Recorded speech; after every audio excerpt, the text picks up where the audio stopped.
স্মৃতি ধরে রাখা আসলে কোনো একটা মানে একটা মনুমেন্ট বানায় তো না, কোনো একটা মূর্তি বানালাম বা কোনো একটা স্মৃতিসৌধ বানালাম, সেটা তো স্মৃতি ধরে রাখা না। স্মৃতি ধরে রাখা তো আসলে হৃদয়ের ব্যাপার।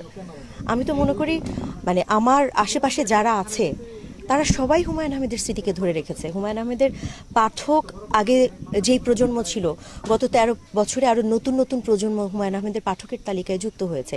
আসলে মানে কোনো একটা মিনার বা কোনো একটা স্মৃতিসৌধ এটা বানিয়ে স্মৃতি ধরে রাখা হয়, সেটা আমি মনে করি না। স্মৃতিটা হৃদয়ে ধরে রাখা আছে।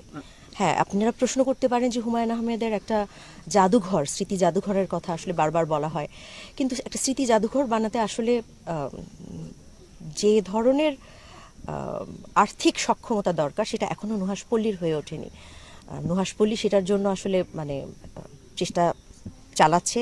আর্থিক যেই আমরা আমরা বানাতে যে বিষয়টা, যে আর্থিক সহযোগিতাটা লাগে, আমরা নিজেরা সেই সামর্থ্য হবার চেষ্টা করছি।